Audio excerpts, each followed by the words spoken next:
Yeah, on the way na tayo ngayon sa Atimonan. Kakayos lang natin doon sa Isanan's Residence sa ating mga generous hosts na si Romeo, RJ, tsaka yung papa niya and then mama niya.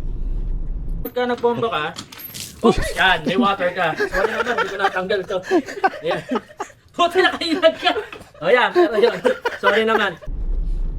Sarap ng kinain namin. Ayun o, nauna ako dito. Dapat nung papunta kayo. Hindi, ano na. Sulit na sulit ang aming pagbisita. May mga pasalub, may mga ano pa kami, langka, tsaka suha na dinala. Sarap. So heading na kami sa Atimonan. We are now entering the enchanted forest. Ooh, wow.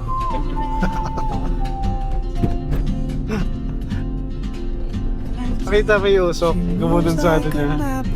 Galing. Dito tayo ngayon sa, ano to? Anong bypass road to? Basta bypass road ng ano? Atimonan yata. Lasay na ba o Atimonan? Yun, may ilaw na. Kami sa ano?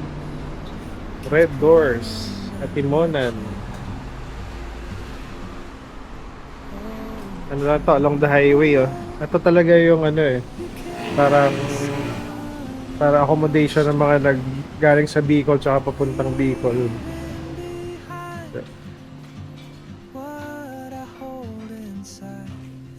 Mas kain muna kami.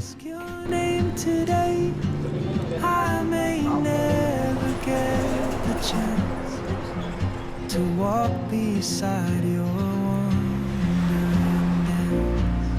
Highway.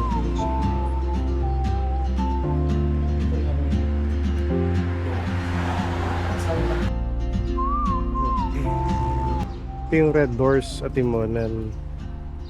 Yan. Meron din siya mga cottage oh.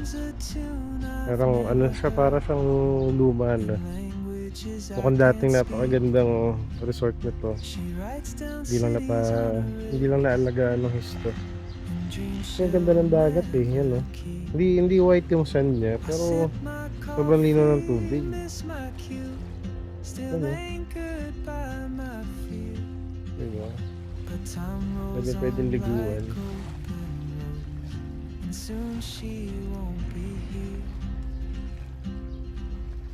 Ganda mo. Ano naman yung sunrise na yun.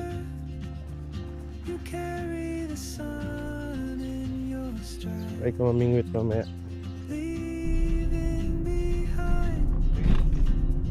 It's 6:30 in the morning.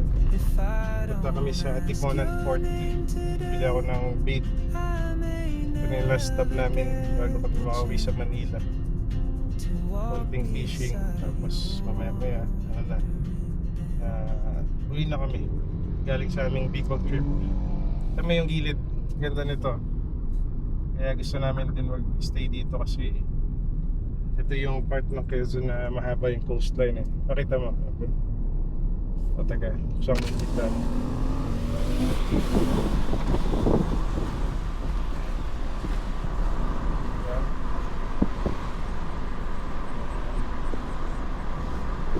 okay. Ito lang ay mabulit tayo. Okay.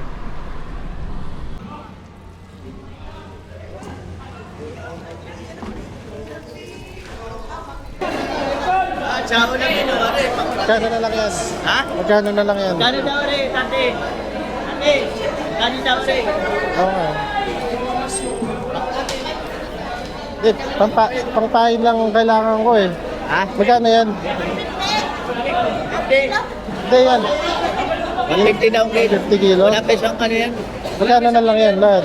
Kano lang doon? Wala pang kalaki. Eh di, okay na, kunin ko na. Oh, nakabili kami. 70 lang yun, no? Ano isda yan, boss? Siga po. Siga. Magkano kilo niyan? Bakit mo raw? Ha? Kilo natin kita. Ha? Ate kilo rin. Oo, ate kilo. Ano? Ha? Piso.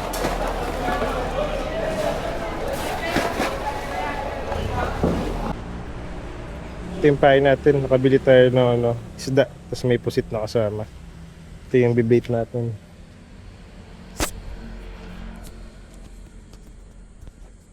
Yun o. Yun. Pag hindi tayo nakahuli, kakainin natin yung binili natin.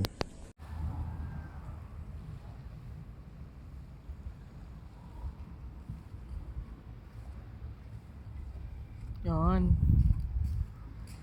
Bonjour. Bonjour. Ayan na. By the beach.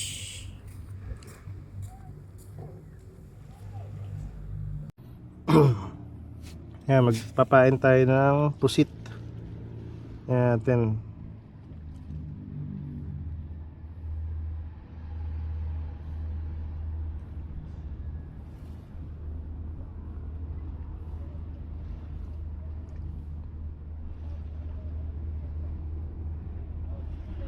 Tingnan natin kung kakagatin ng ano dito. Mga isda. Sana hindi umulan.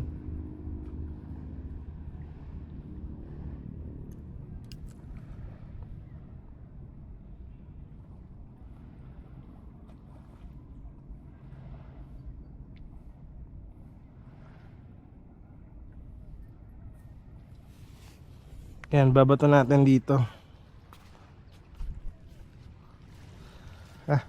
Kahilo. Babato kaya doon? May mga crabs oh. Dito natin ibabato. Ito natin. Yun. Yun. Layo daw sabi ni Mrs. Maambon. Nandiyan lang naman yung cottage. Larga natin. Para dito yung rod natin. Mabantayan natin. Yun oh. Uy, pakain-kain lang oh.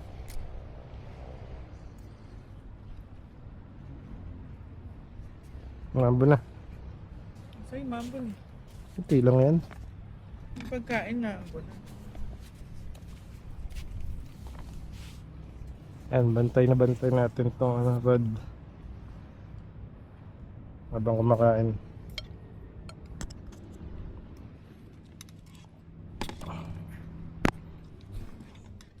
Kain tayo.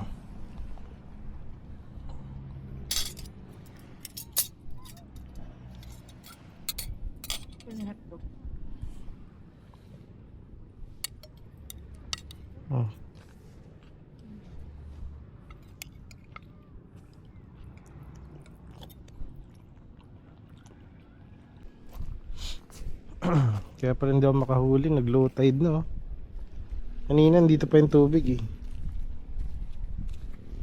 Ayun, nandun na sa ano. Ayun oh. Nandun na siya. Naubos na yung mga isda. Maalis na sila. Dami ng bato, kanina wala pa to eh. Grabe oh. Bilis ng low tide oh. May kumakagat kanina eh. Ayun, wala na. Yun na. Yung bato nandun na sa dulo. Puro bato pala dito. Kahit isa man lang. Ulitin natin. Last. Last na. Last cast tayo, last cast. Lapit tayo. Tapos abangan lang natin siya. Papakiramdaman natin. Pag walang kumagat 9, alis na tayo. Tayo sa malapit. Yan natin.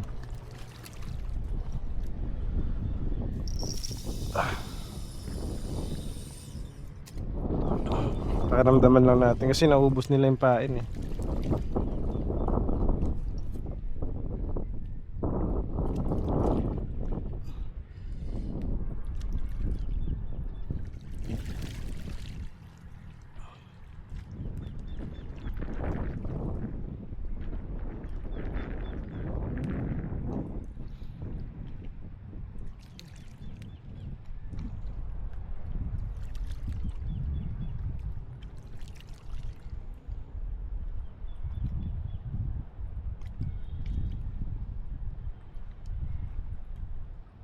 Yun oh, may kumakagat talaga oh. Oh, huli. May kumakagat eh. Kailangan pala hawak ko siya.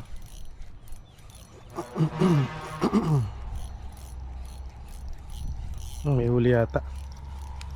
Uy, huli yata.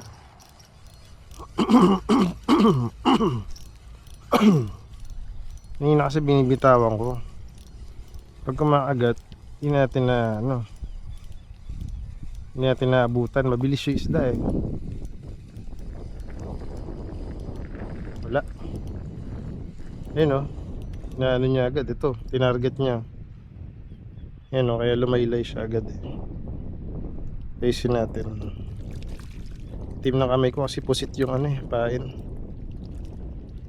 May kumakagat, may isda.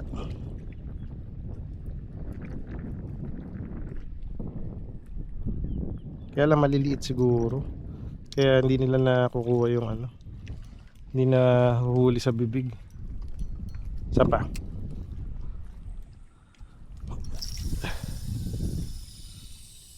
Layo oh.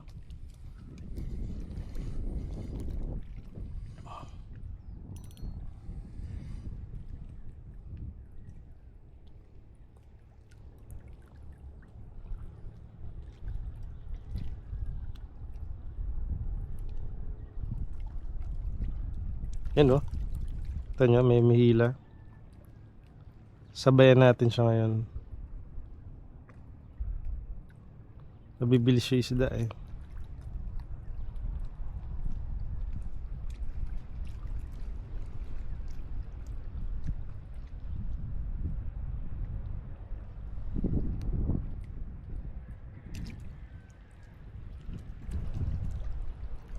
Layan natin konti para habulin.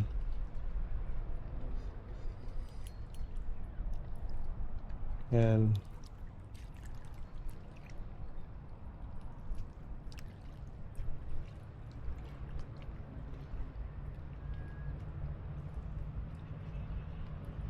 Init.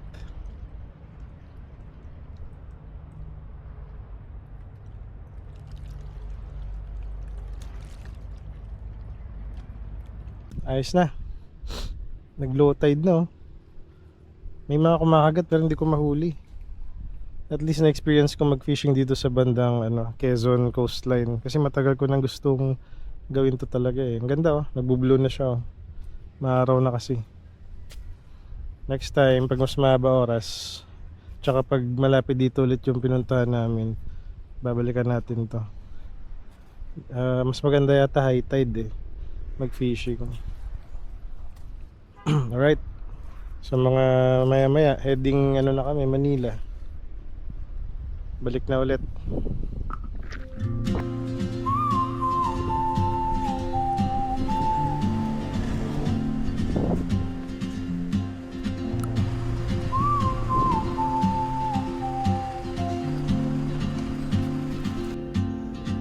Bye, Red Doors sa Timonan. Is na kami. Heading to Sulyap sa San Pablo. Lunch kami doon. Tapos yun na, after nun, diretso na Manila. Bye. Nadaan kami sa Old Zigzag Road. Gusto namin matry yung bitokang manok. Yun oh. Sarap ng pagkain dito sa Sulyap. Ganda ng lugar. Tingnan mo naman. Oh. Laki nito. Lugar na to. Meron pa sila sa labas. Ayan oh.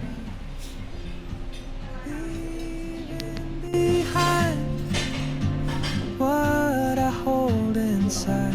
If I don't ask your name today, I may never get the chance to walk beside your